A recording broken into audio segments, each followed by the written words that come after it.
الحمد لله رب العالمين والصلاة والسلام على سيدنا محمد وآله وصحبه أجمعين اللهم علمنا ما ينفعنا وانفعنا بما علمتنا وزدنا علما وعملا يا رب العالمين أما بعد. So we're reading from Imam al-Ghazali's Beginning of Guidance, Bidayatul Hidayah, and we were just reading about the traits that you should look for in a good friend. Last week we read where the Imam, he told us one of the qualities you should look for in a friend is good character. And he specifically highlighted two qualities to look out for. He said, don't be friends with a person of bad character. And he said, someone, number one, who can't restrain their anger. And number two, someone who can't control their desire. Who can't control their anger, and someone who can't control their desire. We discussed both last week. We'll touch upon it again this week. He then quotes the saying of one of the pious of the past.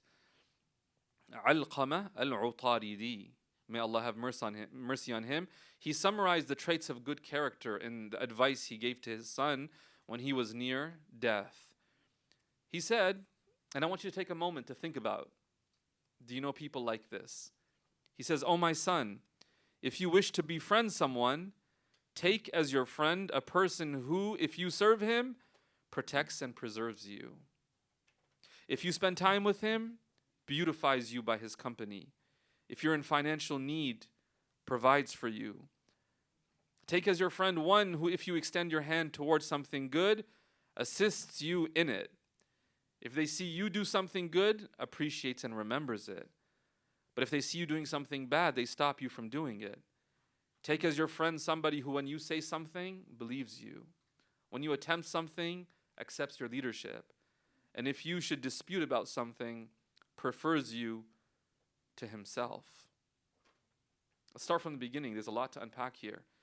If you want to be friends with someone, take as your friend a person who, if you serve them, protects and preserves you. Meaning what? Someone who doesn't take advantage of you. Someone who doesn't take you for granted. Someone who values what you contribute to the relationship. Because this happens sometimes. Sometimes in a relationship, you invest, trying to nurture the relationship, and you get nothing back. They don't appreciate it. They don't notice it. And as a result, we often feel what? We often feel let down. And we sometimes even develop resentment towards them. After all I did for you, you can't even reach out. You can't even come meet me halfway. He says, take as a friend someone who, when you serve them, they protect you. They preserve you. They don't take advantage. They don't go, well, this person will just do it anyways. Some of us have that fear of being good to others lest they start taking advantage of us. He says a good friend would never do that. A good friend, when you're good to them, is just so grateful. Upholds your honor and dignity. Doesn't take you for granted. He says a good friend is somebody that when you spend time with them, they beautify you by their company. How's that? Can anyone tell me? How would someone beautify you with their company?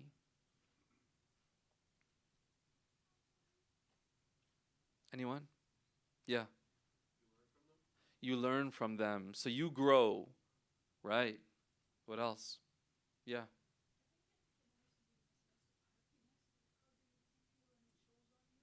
Beautiful. Yes. No pun intended. But yeah, absolutely. You spend time with them, and the way they treat you makes you feel upbeat, makes you feel happy. And so in that sense, yeah, it beautifies you. Definitely. What else? Yeah. Absolutely. They bring out the best in you, right? Who's somebody, when you're with them, you're a better person. How many of you have a friend like that? When you're with them, you're just a better person. Just because of who they are. There's not enough hands here, yo. What's going on? Y'all need to find some friends. What's going on? Right? When you're around them, they make you a better person. They remind you of all good qualities. They remind you to be generous. You know that friend who no matter what, if someone comes to them downtown or on the street and asks for money, they're going to be that one friend who will make sure they have something to give? Like that friend who reminds you, and you feel bad, right? You're like, shoot, man, I should probably be giving something too. That friend who reminds you of what it means to be generous. That friend who will fight you to pay for the bill, right? Who teaches you about generosity. That friend who is always looking to do something good for you. Who's always looking to do something good in general. Hey, sending you events. Hey, there's a chance to clean up. You know, like a park cleanup. You want to come do it together? There's a halaqah. Do you want to go to the halaqah together? Like they're always just bringing out the good in you. There's just constant growth if you're with them. He says that's the type of friend. If you spend time with them, they beautify you by their company. If you're in financial need, they provide for you. Subhanallah. Someone who, why would they be able to provide for you? It's not because they're rich. It's not necessarily because they're rich. It's because they realize that money comes and goes, but good people, sometimes they're only once. You'll meet a person like that. When I was in England studying, there was a friend of mine. Till today, I've not met a person like him. Just one of a kind. One of a kind person, you know? And I remember the days. I look back and I reflect on those days. And you realize some people only come along in your life once. But money will come and go. And if you have an opportunity to put that money towards supporting them, it's an honor. And if you trust in Allah that He will provide for you, He will provide for you. When you are there for in the hadith, the Prophet ﷺ told us, وَاللَّهُ فِي عَوْنِ الْعَبْدِ مَا كَانَ الْعَبْدُ فِي عَوْنِ أَخِيهِ. Allah continues to help His servant so long as that servant continues to help their fellow Muslims. He says, take as your friend someone, if you extend your hand towards something good, they assist you in it. May Allah really protect us from friends who, when we try to do good, they're like, what are you doing? What happened to you? Why are you like all of a sudden trying to do this good stuff? Or who do you think you are? Why would you want to do that? And they discourage you. He says, take someone who, when you have an opportunity to do good and you're about to take it, they encourage you. And they'll say, you know what? Never mind. I'll even come with you. You start going to a halaqah. They don't just, support you as like, oh, nice, that's good. Okay, fine, cool. They're like, you know what? I'll come with you. They assist you whenever you intend to do good. Now, a lot of us are sitting here judging our friends really hard right now, right? What we should be also doing is reflecting on what kind of a friend we are to others. When people are around us, do they find us this way? Right? He goes on to say, if he sees you doing something good, he appreciates and remembers it. A good friend remembers the good that you've done for them. They remember it. They don't forget it. What will an insincere friend do? The day you have a dispute, forget all good. Forget all good. You've always been this way. You've always been such a terrible person. What? What do you mean? Like literally every week. You don't want to be the person trying to remind them of favors, but in your head you can't help but remember all the times you were good to them. And all it took was one dispute for everything to fall apart. He says, no, that's not the person you want around you. That's why you learn a lot about your friends in disputes. That's why before marriage you have to learn how to resolve conflicts. Not because you're intending to get into a conflict, but you will inevitably get into a conflict. So how do you deal with a conflict? And that's where people with an avoidant attachment style really struggle. Because what do then? They shut down. They don't want to talk about it. They don't want to address it. It's too uncomfortable. So they just kind of act like nothing happened. You might get away with that with your friend circle. You can't get away with that to someone you're married to. What are you going to do? Wait till they go to sleep every night before you go to bed? No, I'm serious. And people do this. And so the time to work on that is not after marriage. The time to work on that is before. It's almost like some of us have this illusion that marriage will solve all problems. Because I'll love them enough that all my flaws will disappear. And that's a lie. And that's a lie. If anything, listen to me very carefully with this point. If anything, the love that you have for your spouse will make all the mistakes and flaws even more painful. You'll feel it even deeper. No one will be able to hurt you as much as your spouse. And it's not because they're evil. It's because you care so deeply, so you make yourself vulnerable and susceptible to being hurt so deeply. And so if you're thinking that, hey, if I just find the right person, marry them, man, everything will be great. Because I'll just love them so much that everything will be dandy. No. I'm sorry. That's delusion. Absolutely. That's not how it's going to work. You're going to be in a lot of pain when even something small goes wrong because you care so deeply. And that's why you have to learn conflict resolution. You have to learn. And it's not just knowing the steps to resolve a conflict. It's being able to sit and be balanced in your conversation. Can you admit when you're wrong? Can you take ownership? Do you know how to be held accountable? Can you accept that? Do you know how to hold someone accountable without tearing them down? So, and I could talk a little bit more about that later, but yeah. A good friend appreciates and remembers the good that you do. They don't forget about it. He goes on to say, if he sees you doing something bad, he stops you from doing it. A good friend. And what's crazy is, sometimes when you do this, you'll lose a friend. Sometimes when you do this, you'll lose a friend. Why? Because they won't appreciate you. And they'll see you as someone who is attacking. He says, take as your friend someone who when you say something, they believe you. When you try something, they accept your leadership. And if you dispute about something, they prefer you to themselves. Meaning what? If you have a dispute with them, they're not looking to win. They're looking to save the relationship. That's what you want. That's one of the most important things in any relationship, spousal especially. It's that in conflict in a spousal relationship, it's not me against you. It's you and I against our problem. It's you and I against our problem. We're on a team here. So let's not make it about me against you. Let's focus on how we can save the relationship, not winning the argument. Because you can win the battle but lose the war. You could win that argument, but then the marriage falls apart, and that's not what you want. So, I mean, that's profound advice, no?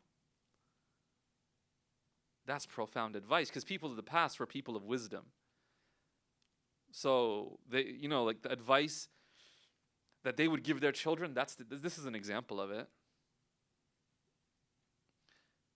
10, 15 years from now, let's say Allah Ta'ala grants you, a spouse and you have children. What advice would you be able to give them? What advice would you be able to give them? What wisdom could you impart? Well, you get my question? And I'm not trying to say anything, wallahi, condescending. What I'm trying to highlight is, you can only share wisdom if you acquire it.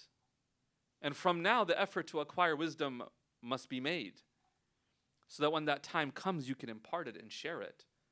The people of the past were, one of the most valuable things to them was wisdom, was deep insights into human nature, but also into the realities of life.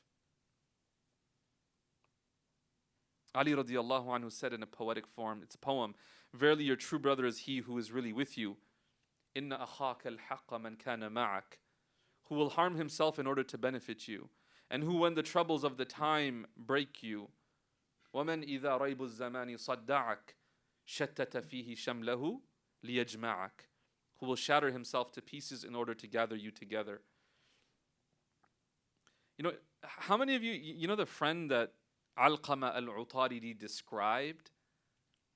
How many of you feel and would agree that such a friend seems really rare nowadays? Anyone? Anyone agree with that? Be like, man, it's hard to find people like that. Al-Imam al-Awza'i, one of the great scholars of the past, he said, يأتي على الناس زمان أقل شيء في ذلك الزمان أخ مؤنس. He says a time will come upon people where one of the rarest things of that era will be to have a really close and intimate friend. And I really think that's our society. We're a society that really struggles to trust each other.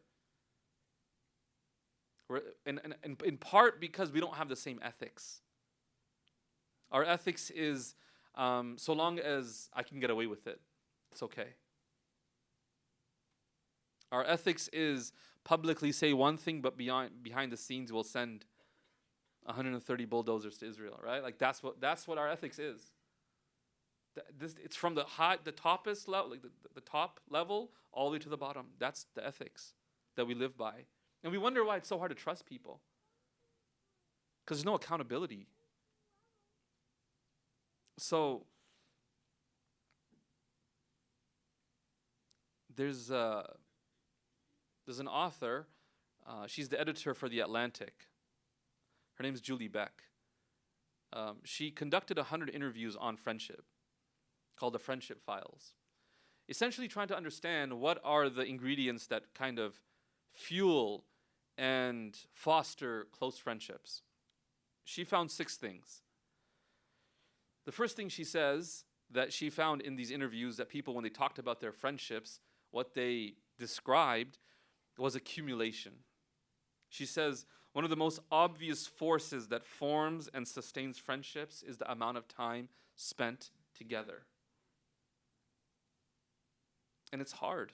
That's why another reason why Wijhah is so important for me is, you know, when you're trying to get together with friends, sometimes it takes weeks to get that gathering out of the group chat, right? Hey guys, this week? Nope. Next week? Nope. Right? It just can't seem to get everybody together. Finally, what are we going to do? And then you can't agree upon that. What time? Can't agree upon that. It's just so hard. Because there's so much planning to be done. One of the beautiful things about communal spaces like this is no one has to plan.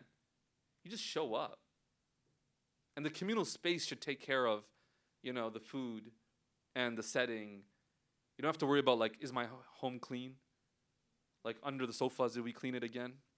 Because the guests will check there, right? Like, did we do that? No, you don't have to worry about that. You just show up. Communal spaces. There's a book called The Great Old Space by Ray Oldenburg. He talks about something, he's one of the first sociologists to introduce the concept of third space, where basically he says you have work, you have your house, and then you have these public spaces, the third spaces where people don't go to work and it's not their home. It's just a place to meet and socialize. And they used to be coffee shops. The thing is, even in coffee shops now, what? Nobody talks to each other. You just go and everybody's on their phone. Like, our society has really changed. And now you hear about coffee shops that will say phone free. Like, if you come here, you're not allowed to be on your phone. Drink your coffee and talk to people.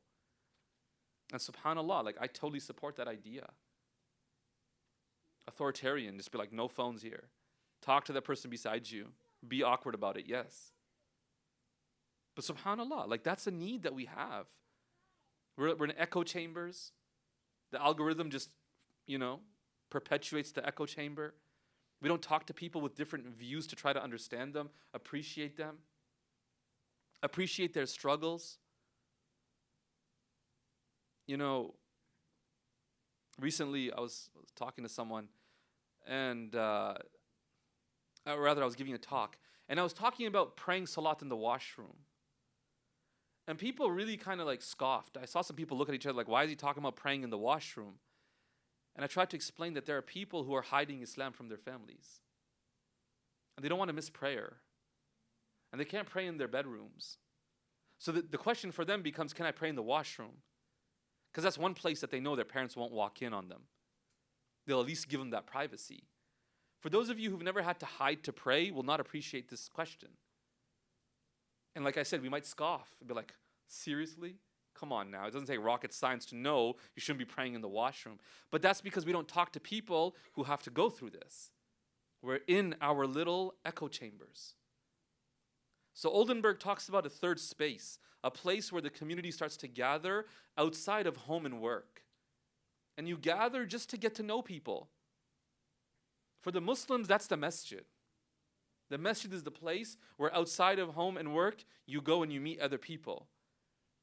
The challenge is fostering an environment in a masjid where it's welcoming enough, where people aren't judged for how they look and how they're dressed, and people aren't judged for how much they know, whether or not they know anybody in the community, right? Where they're welcomed, where they're celebrated. And that's one of the goals of a place like Wijhah. It will never replace the masjid, ever.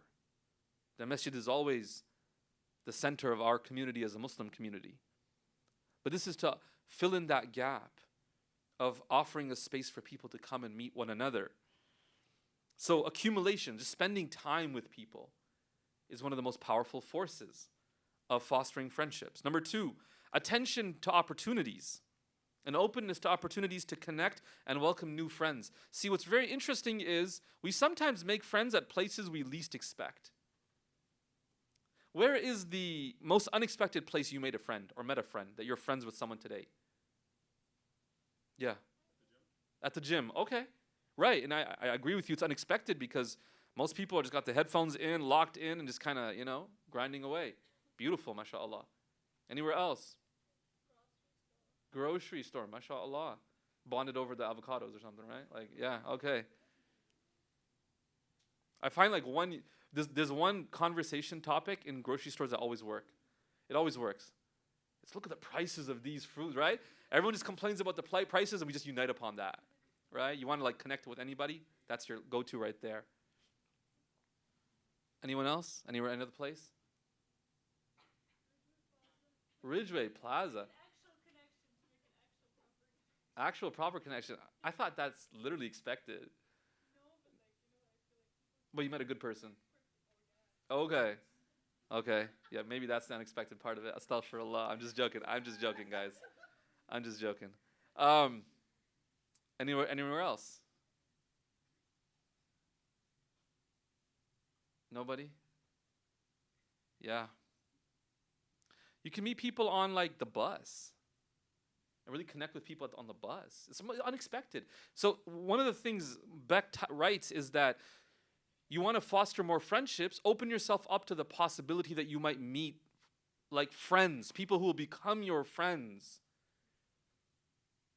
in unexpected places. Right? So you can go to, sometimes you're just waiting in the doctor's office, right? And you just meet somebody, you like start conversation. And if your doctor is like every other doctor, takes forever. So you have a lot of time to talk. And you get to know people. There's a lot of ways. Sorry? On an airplane. Oh, yes. Right? Where you're just stuck beside them. And yeah, okay. Definitely. Okay, number 3, she says, is that people talk about intention.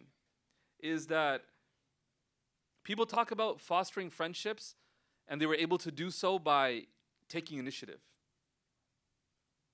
Taking initiative. How many of you, let's do this. How many of you at the gym appear like the person that nobody would ever want to walk up to and strike a conversation up with? How many of you? Yeah?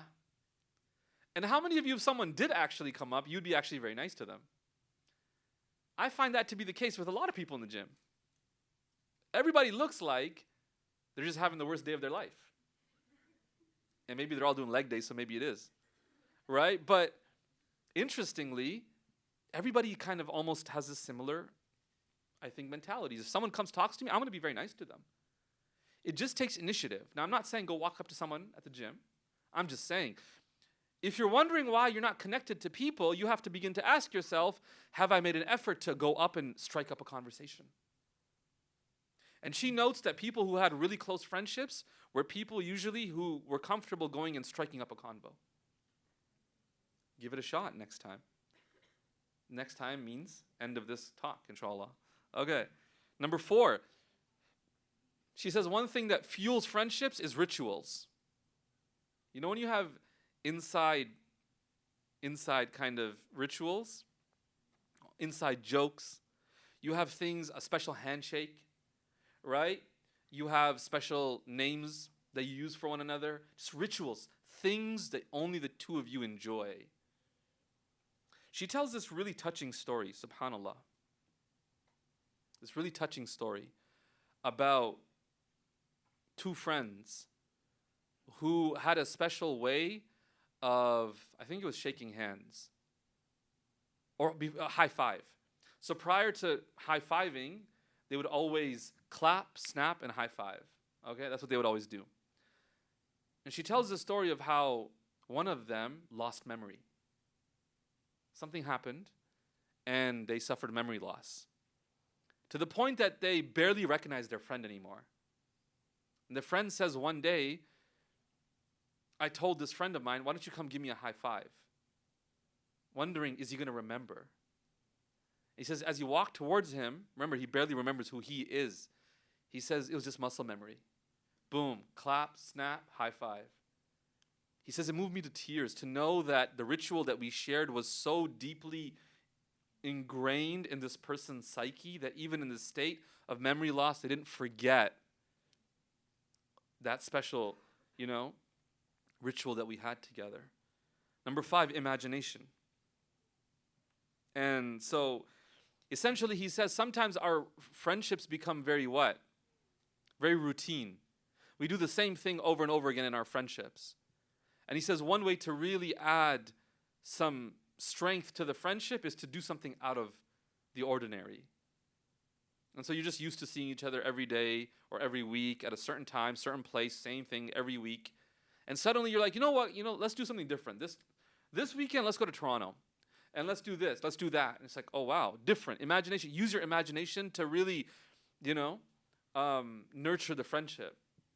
The last thing she mentions is grace. Is that good friendships, they have grace in them. Number 1, it is when someone makes a mistake, you don't burn bridges right away. Oh, this person let me down once, that's it, we're done. No, we can't be friends. No. Grace, forgiveness.